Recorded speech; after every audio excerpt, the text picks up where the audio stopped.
I'm in a hot room. The walls are white with a muted blue overcoat. Still adjusting, I find my relation to the space. The room is uncomfortable, small, but not dangerously small. White painted wooden cupboards line the far eastern part of the room. Looking up, I see a painting sitting above me, unnamed. It is of a stream fighting its way through a vast sea of something gray. The green patterned chair I'm sitting in begins to sink from the cheap cushioning, and then I stare at the door at the far western part of the room. The door is synthetic and cold. It resembles a basic wooden door, but is not that.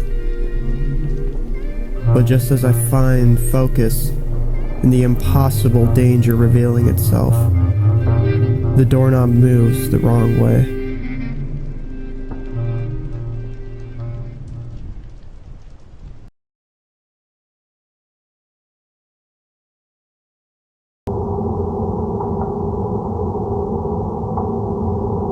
The stream takes place in a dimly lit, concentrated warehouse, or more likely a building whose only use is storage for items older than me. When looking around, everything has an organic glow in the dark feel, but the pure industry of the place serves as a contrast. I remember moving around as if gravity was just a bit off, as if I was less dense than the air. The place felt warm, underwater, as I was jogging through. I was jogging from something. Not something right behind me, but something far away with the knowledge of my presence. I recall seeing other beings who did not seem hostile. I would not say humans, but the essence of humans. I find a hiding spot with said beings, under a wooden table in a small, carpeted room. They did not talk, but rather whispered noises and patterns.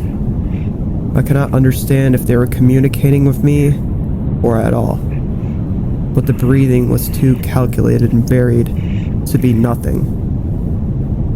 Time passes, but the unease is still present. I feel like hours are passing in seconds, but seconds are passing like days.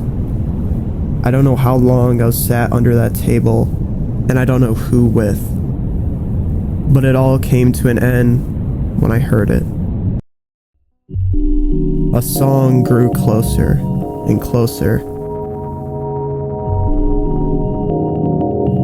It sounded like it was from the mid-2000s. The hi-hats were too loud in the mix, and it seemed like the vocalist was speaking in tongues.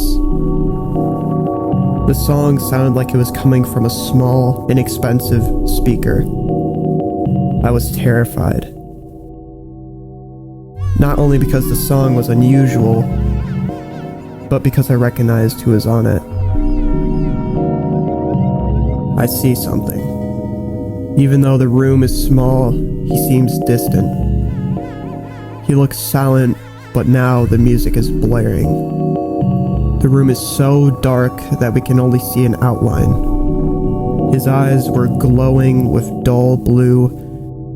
The noises of the other beings I hid with ceased, and I knew they were just as scared as I was.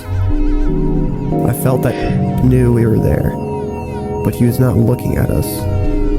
He looked at the far wall on our right. He wanted us to think that he was ignorant to us being close, but he did not fool any of us. My fight or flight kicked in, and as soon as I thought about running, the voices around me, or whispers, grew with anger and frustration. It seemed like the voices around me were trying to convince me to stay, but I did not listen. I don't remember a chase. I hardly remember running, but I knew I did. I recall images on my journey. Images of tall shelves, dim multicolored lights high above that seemed to make the space darker. The area around me was open, and I felt exposed as I ran. I don't remember seeing any beings, but I knew I was watched. The sprinting ended with the opening of a metal door to a garage-like area. The area was claustrophobic, with supermarket-like shelves filled with unrecognizable items. The items, I remember, seemed pointless and unusual. They remind me of paper towel, but they were too dense and blocky. Maneuvering around messy shelves, my goal was to get as far as I could from the door. And when I reached the far corner of the room, I hid and submerged myself in the bottom shelf. I faced the corner and burrowed my face and body under. I could not see anything. My arms were crossed over my shoulders, and I was so unbelievably comfortable, while my subconscious was paranoid. A long, seemingly unending period of time passes. Everything is silent. My eyes feel soft and red.